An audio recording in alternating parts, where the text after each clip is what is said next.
We are back, unlike the job market.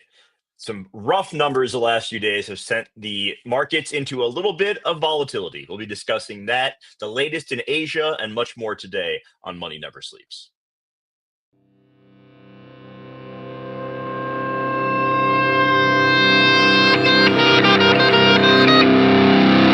Money Never!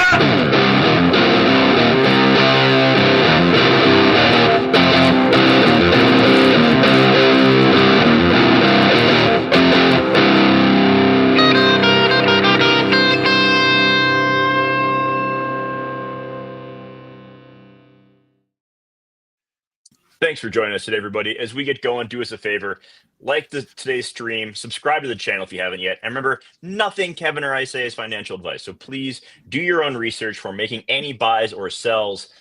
Kev, Labor Day was Monday. We've had a busy week. The markets were, a little bit of volatility early on, but now we are starting to see some economic data roll in to start September, and it hasn't been particularly good. However, the market, doesn't really seem to care at the moment, which is a very strange place to be in. So I'm curious how you feel about things with this latest piece of economic data we got today. Yeah, absolutely. It's good to see you and everyone. It's been a while since we did a show last time. I think what we talked about in the show last time was that the markets could potentially top this week, right? Um, Today it hit all time high at least in the S&P, right? And then obviously it reversed afterwards with markets actually reacting to how they should react to bad news. Um, this data is all over the place. I think it's really complicated to try and actually again with leverage and a lot of people speculating on some of this stuff. It's very dangerous. It's full out liquidation season back and forth, right? One day the market's down 40 points, the next day it's up 53, then it's down 30. It's you're in a range. Your volatility is slowly creeping back in. You can see the VIX is going up. My concern is, we got the jobs data today, and we'll talk about that in a second. We have revisions coming out on September 9th, right? And that's the year that it's Finance Lot on Twitter. The timing that he actually points out is that it's from the Biden administration till right before the April tariffs. So if anything, what can Trump say if the data is bad? It was Joe Biden's economy, right? And they could get into this place where they're just pointing back and forth. So that's going to be a really contentious day. It's also kind of funny. That's also GameStop earnings day. So if you're into like fireworks that day, that could be an absolutely fun day to be in that market. Not with leverage. I think you're in a position where a lot of people who think the market's going down are going to get screwed because they want you out of your positions first. Then the market will go down. Or if you think it's going up, they'll have it go down. Just they wipe you out, and then it'll go up for a day and then come back down. It's absolutely a clusterfuck. I'm glad because it's starting to get fun, like volume's coming back. But you don't know where this market's going to be 2 days from now. That's how dangerous it is. I feel. Let's talk about the data that did come in the last few days. We had private sector employment numbers come in on Thursday. For that one, it was 54,000 jobs added, with the expectation being 75,000 and the previous being 106,000. We also saw that firing has accelerated and hiring has decelerated. So that is not ideal. For the jobs report today, expectation was 75,000 jobs added. Nope, only 22,000, like a gigantic miss. The unemployment rate rose to 4.3%. So now we have unemployment going up. We have less hiring, more firing. We have, a setup to where stagflation is still on the table and no one really wants to talk about it. And the market's just kind of shrugging it off while if you look at bond yields, that tells you a different story altogether. And it's just really this strange time in the market right now. I mean, where the heck are the bonds on my chart? Did they just like disappear? What You got did to I look do? all the way I down. did so. They're so low today. I went and no, someone's up with my trading view. I can't see anything. All right. I'll have you pull that up here in a second. But, we had this data come in today that showed that we're definitely getting a rate cut this month here in a few weeks, and now we're in line for 3 cuts through the end of the year. And while the market's celebrating that now, if that comes to fruition, the reasons for it are not exactly great. Never were, right? No. I think that was the position that Powell kind of put us in. And once again, it's Trump and Powell. Guys, we're in a very similar position to 2020. I hate to say it, but the bond yields are screaming that too. I want to pull that up actually right now because I've been texting you and House nonstop for the past 2 weeks about like you got to watch the 3 month and you got to watch the 30 year for U.S. and then Japan, and we kind of got our signal today that the 3 months in a bad spot. Here it is right here. It's tailing off. I said if it fell below 415 on the yield, you'd be in some bad territory. It passed right through it in the past 2 days, and you can see that it's down 1.81%. The only other time that we've kind of seen it drop this significantly was obviously in August of 2024, which would have been that flash crash that we got from Japan. And we also saw it back here.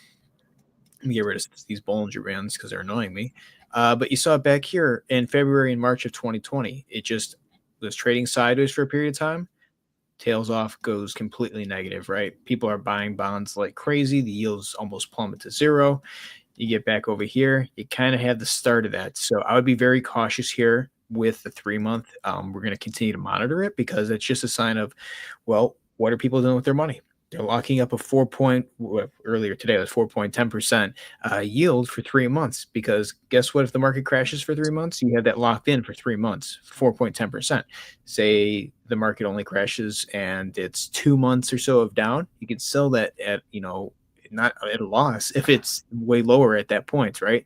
So these yields coming down show you that money is flowing out of some of the risk assets and into some of the risk off assets. And I say that treasuries and yields are risk off here because I do believe that they actually are. I think that guaranteed yield is going to be pretty lucrative, especially if you think that the markets are going to be selling off here, going into quarterly OPEX. Out of quarterly OPEX, you really have to see what happens in the next 2 weeks or so. But you're seeing it across the board. The only one you're not necessarily seeing down as much as the others is the 1 month. And even though it's coming down, the 1 month, again, I think people are kind of timing this to prepare for the maximum amount of yield, given what potentially could be front running potentially what could be a greater market downturn. And the other yield we got to show real quick, just because these bonds are crazy, has been the Japanese 30 year. So the higher that the 30 year goes, the more I can't speak today. I feel like I'm twitching. I'm hopped up on caffeine. So the Japanese 30 year, the higher it goes, the greater the unrealized losses are for the Japanese banks that were buying during the COVID lows. We got to think about this as terms of 5 years, 10 years, 7 years. These are some of the longer term durations. And then you can see, obviously, the 30 year is one that's very long term duration. As this goes higher, the only way that they don't lose money on this is if they let it mature. I don't think they want to hold on to some of these 30 year notes at all. I mean, it means your money never matures to true value, and the percentage of what they probably bought at is way below 3%. It's probably closer to, let's see where these were around COVID. Fuck, guys. It just shows you how bad this yield is. 0.2%. It's currently at 3.23%. So that's 300 basis points higher or something like that. So problematic there. If it continues to increase, which I do think is very possible, then you're going to see unrealized losses. There's probably going to be some type of Japanese Lehman situation there. We could speculate whether it's a SoftBank or it's Norchukin or one of these other ones. We know that the Japanese banks are in a bit of a bind here, especially with how many interventions? By the way, 38 BOJ interventions in the past month. Not a sign of health within your own financial system. So there's a lot of things that are kind of pointing at, hey, this ain't looking so great on a global scale. And the problem with that is, well, if Japan or say the UK or someone goes bust, those currencies, it's going to throw the other currencies in flux. Dollar goes higher, yen goes higher. You're looking at equities having to pull out and things flow back into the treasury yields. So kind of fucked up going on right now. Kind of starting to see it come to life in September, which is really I guess it's a good sign if you're short on this market, which I'm not right now, but it shows you that things are actually accelerating faster now that we're into this end of Q3 into Q4 territory. All right, let's go through and look at some equities right now. We have all the major indexes are either flat or down slightly on the day. Nasdaq is pretty much even. S&P down 0.37%. The Dow is down 0.44%. We have, Apple trading right around new all-time highs. You look at some of the other big tech companies, Meta green on the day. Nvidia starting to show a little bit of weakness, though. That's down from its all-time high. So, where are you looking when it comes to tech? Because that obviously has been what has led the markets for years now. And if the AI enthusiasm is to continue, it's going to be with these magnificent 7 or 8 or whatever. I don't know if they've added more to it lately. Yeah, I'm not I'm not bullish on tech at all. I hate to say it. I just am not, given what we've seen in some of the yields, given what we're seeing with the jobs data. We're looking at a lot of things that are just pointing that obviously the consumer is weak. So the earnings I would anticipate not being great. Maybe things are look better moving forward with stock buybacks, but you're really pushing it, I feel, at a certain point, especially if insiders are selling shares. I don't think the company itself is going to buy shares unless they absolutely have to. But what I'm looking at is seeing where tech was prior to, February of 2020. Again, the reason why, well, because we saw what happened in the 3 month yield, very similar to what happened in 2020. And you could see that Apple, for example, was trading at all time highs, right? And then obviously it came crashing down. What was that, from $81 or so down to about 53, so about a 34% pullback. You saw that the market looked amazing. It looked better than it ever did. And then next thing you know, absolutely rolled over. Why is that?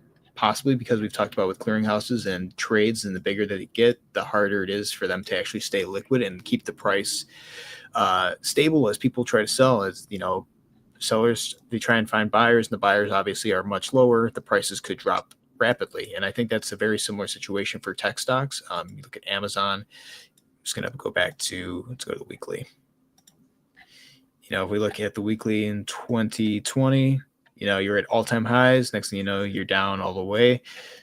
I mean, you're very close to all-time highs again. I'm not saying that you can't push to all-time highs. I think it's very possible with a lot of these stocks. But if we just remember what happened in that time period of 2020, everything was pretty much at all-time highs, and then it pulled back, 30 to 37% or so. So looking at tech now and how heavy the trade is, and seeing how many insiders are trying to get out of this, and thinking about where Warren Buffett also sold a lot of these stocks too. I'm not saying he's right, but I'm saying that he's gotten out at the actual high of some of these stocks. It's kind of telling me that a lot of things could easily roll over, and if they do, it's probably faster than it is a slow rollover. With Meta, their earnings are absolutely insane, right? The price just started shooting up like crazy. The other one was Google recently. You look at this weekly candle on Google; it's absolutely insane. And I think a lot of people were betting on this to go down. You got this news of this lawsuit where they don't have to sell Google Chrome, and the stock started shooting up. I would be interested to see what the short interest was on that leading into it, but it doesn't mean that the stock is necessarily a good buy. It just means that it's extremely volatile, and that's in both directions, right? So I think volatility is definitely in for these tech stocks. I'd be very concerned with what Nvidia does. Obviously, this is not a good sign, especially with how steep that incline was in that rise. And there's a big gap down here at like 120 to 117. So I would anticipate that if tech does start to roll over, it's probably going to be quick and fast and heavy. And that could absolutely bring down the rest of the market with it. Just like you said, the same way that I brought it up, I think that heavily concentrated in one sector is very similar to almost like 2000, right? And in the dot-com bubble. So the only difference is these guys are in the S&P now. The dot-com bubble is pretty much heavily concentrated in the Nasdaq at that time. So all the indexes are kind of correlated in regards to what makes them up and what could bring them down. All right. What else at this point do you think is worth going into on the equities or bonds front, or do you want to get into crypto now? We have a lot coming next week with PPI and CPI, so plenty to discuss there. Kind of give me, gold, all-time high. It's insane, guys. We have Let to it rip. I mean, Peter Schiff probably creaming his pants every day he looks at the chart. You're seeing a lot more people want gold, and physical gold is absolutely important. I think the physical gold versus the paper gold is a huge move because, as we've seen, the U.S. flew tons of gold outside of the European banking system, right? If you're holding paper gold, that ain't anywhere. Maybe it's in Fort Knox now, but very problematic. And I think gold, if you bought, I don't know, $2,000 cheaper, um, taking profits isn't necessarily a bad idea. If I bought a lot lower below that purple line, I'd probably be selling some gold here. Um, Silver's another one. Out of nowhere, we're getting this silver squeeze. And the crazy thing about silver too is if we look at this on like long-term chart, this is kind of like a cup and handle right here, and it's breaking out of it. Maybe it goes to $49. It's a huge squeeze, and don't forget, a lot of banks and institutions are actually short silver. So this pushing up is also adding more pressure and stress on the system. Liquidity is drying up. I tweeted this out today, and I said that it's almost the time of the season where if you short the wrong thing, you're probably going to go fucking bust. I think there's a lot of things that people can't get out of right now. Banks are probably screwed on some of these yields that they bought a lot cheaper. They're probably screwed on silver. And there's a lot of institutions that are probably screwed on stuff like GameStop and a lot of these other short squeeze stocks. So as liquidity dries up, you're going to see some major volatility in some of those things. And I wouldn't be surprised if it's Lehman Brothers or Melvin Capitals that do arise in the next few months, if this is the scenario where everything starts tumble and eat shit. We're going into 2026, which is an election year, so things should be looking up, but doesn't mean that we can't get a bit of a pullback before then, right? So that's one thing that we kind of have to keep an eye on. And I don't know. I think we're just in for a volatile end of year. That's just my opinion, and everything is flashing that, but things flashing and reality are very different. Let's look at crypto to see if that's given us any signs. All right, this is a fuck chart. I got to get back to the daily. There's too much shit going on there. Let's get rid of a lot of this shit. All right, let's get rid of this. Let's get rid of this. I don't care about any of this stuff anymore. We just know our levels, right? So we're looking at Bitcoin. You can see that it's in this kind of bear flag. It's a bull flag. It looks like a bear trap. I think it goes a little bit higher. The Bollinger Bands are tightening on it. If we look at the EMAs, the only thing that's kind of a little bit, I'd say I'm hesitant about is the fact that it's hitting this 50 EMA. It got rejected from it. If we get rid of the Bollinger Bands and then pull up the stochastics, you can see it's getting pretty close to overbought on the daily. However, there is some positive volume, very little, coming on the MACD. So maybe we are starting to see a rollover. Maybe we pull back into this channel and then we break out and push up a little bit higher. Maybe that's the squeeze that we get people who are shorting Bitcoin right now out of their positions, and then it reverses. It's kind of how you have to look at things across the board, especially when I'm not sharing my screen. Just yapping over here like an asshole. There you go. There we go. Yeah, so MACD volume, if you look at that, it looks like it's reverting. It looks like it's going to go positive, but again, the volume could be very low, and then we just have more negative volumes. I think when we look at these volumes actually down here on the MACD, this is more of just liquidations, just screw people out of both sides of the position. I think that's pretty much the norm right now in crypto, but I wouldn't be surprised if this is 100% a bull flag and we break out of this. We push up a little bit higher than the 50, and then it's a quick reversal. Once you lose this 100, I think you're coming to 97 or so. This 97, 98K is a level that you're going to have to hold the support. If it loses that, then you're obviously coming a lot lower, but this is the range right now where we're looking at 98 and higher is where I think it'll be trading. For where it is right now, it's probably within the 15 to 200 EMA until something make or breaks crypto or the greater financial, system. Like you start seeing TradFi pull back significantly. On the daily, you can see that Bitcoin dominance is getting pretty overbought. You can see that the MACD volumes are getting looks like it's going to start rolling over. It looks like they're topping or so right there. So you might see Bitcoin dominance drop, and then you could see maybe ETH or some of these other ones kind of take off. I don't believe in an alt season though. I am, against it ever since Fartcoin disappointed me to, I don't know. It just is the most disappointing chart I've ever seen in my life after being the best looking chart ever.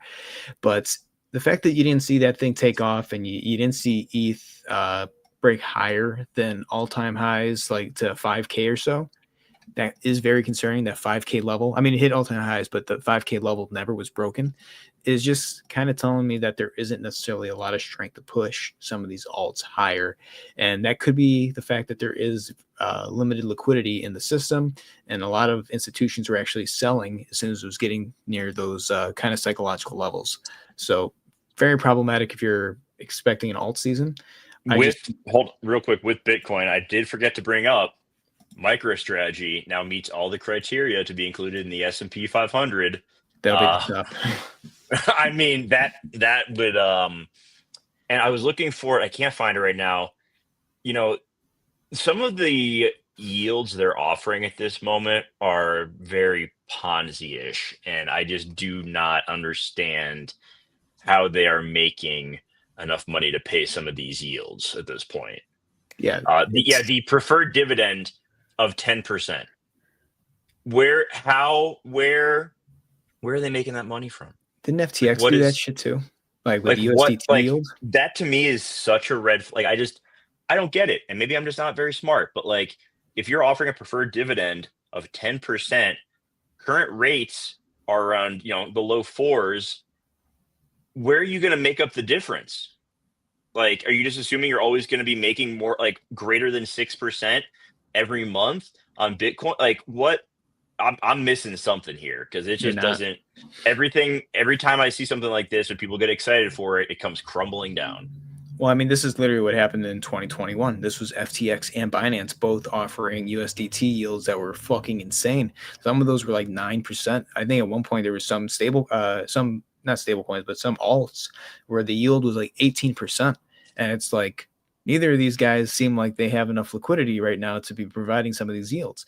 So that's a bad sign. And again, Michael Saylor is probably just usually when you see those yields, there's a pullback right afterwards. Again, October, November 2021, you saw what happened going into October 2022. It's a sign of liquidity being extremely stressed.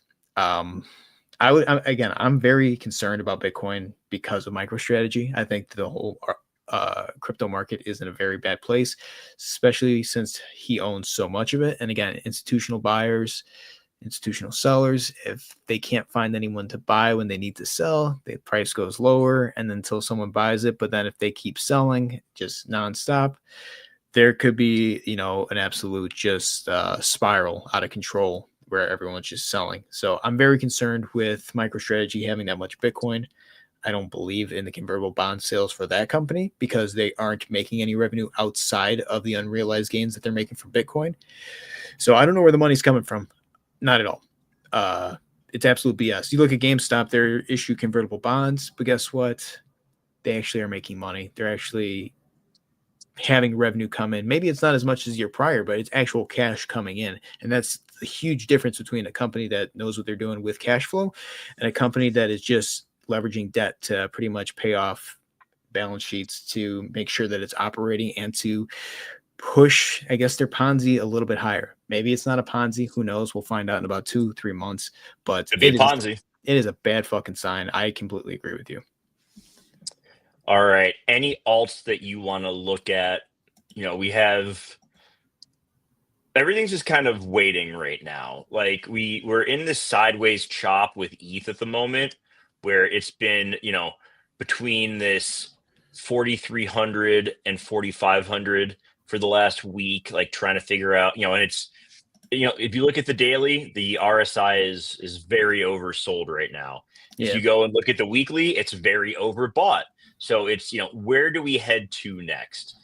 Because those, we're going to see momentum, and the monthly is now moving to the overbought area. So, maybe a short term, move back up to 4,500 before a little bit of a correction there is a possibility. Like, what do you think? Is ETH has been one of the best performers the last few months. And now the question is like, is there enough? We saw it get to like 4,900. Is there enough juice left to be squeezed to get to 5K? Yeah, there always is. I mean, I was going to say no. Like personally, I don't think there is, but I've been wrong before and I could be wrong here. So you tell me. Well, here's the thing. I'm the most bearish person on planet Earth. Honestly, I think they assigned me the wrong species at birth. I should have been born a bear, but it's absolutely insane. That was a terrible fucking joke. It That just was got worse. awful. All right, we'll see everybody next week. We're gonna call it on that. Hold on. Someone just texted me. Hi, this is Sophia from my Shopify. Looking to see. I'm a recruiter. Bullshit. So many of those texts. Looking at this here, I'm bearish because I know that when we get to the end of something, it's just absolutely fucking craziness, back and forth, back and forth. No one wants you to actually win in this market, right? If you're a big player, you don't want anyone to win. You want to extract liquidity from every direction, and since we're a lot closer to 5,000 than we are closer to that 900 level, I think it's possible we get a stupid 1 day wick that just is, and everyone gets super excited, right? Eric Trump and what's his name, Justin Sun have been hanging out together. All they have to do is say one thing, and then you just see a ton of fucking USDT being minted, and then maybe the price shoots up there. But the only purpose of that going up there is to liquidate everyone that is going short. And then once that happens, then the market will turn down. So I think that if we do have enough juice to go that high, it is the quickest reversal candle you've ever seen in your life. Even more so than, I guess, the Melania candle or the Trump candle that we got like the day after, or even the Kanye candle, or Yeezy, whatever the token was. That thing screwed me on that Fartcoin position big time. But I mean, I screwed everyone. That was the top for memes. I think. Yeah. I think we had the meme top previously with Melania and Trump, and now it is the Yeezy top. This is the problem for why it could get really dicey the next few days if you're going to see volatility return. You look at the reverse repo; it's the lowest it's been, since February of 2021, so a year after the pandemic. This thing's pretty much going to go to zero. And when that's at zero, you have zero liquidity, pretty much to kind of save and prop up the markets, because you are seeing money flow into some of the treasuries, the yields, to protect them from going higher. You see some of the bids, but the sign of that is also that, then a lot of that money that's currently out there has to go from equities into those yields to pretty much save the market. And I think that's something that we kind of see in these cycles that washes out, the indexes, flows back into the treasuries, and then people buy lower. And then obviously everything resets, and then we just print nonstop once again. And with that, and the VIX right here and pull up the daily, the VIX, I believe, breaks out today. It should have broken out. It did, actually, right? It should have ended today, and it did. And now you're on this level of support, this blue line here. It just pretty much means that you could see a volatility spike after today. It doesn't have to happen next week, doesn't have to happen the week after, as long as it kind of holds this blue level of support that's right here. I'll turn this to, actually make this, let's do orange for right now. As long as it holds that, then you're probably looking at something very similar to the breakouts that we've seen back here, even so back here with these triangles that finally break out. Where would I expect that? Around before or after OPEX, quarterly more so, but it could come in October as well. It just means that volatility is back. This is seasonality volatility that we usually get around this time of year. But I don't know, man. It's problematic. Liquidity is the key factor here globally. Wouldn't be surprised to see Japanese banks or the UK. A lot of things could go wrong here.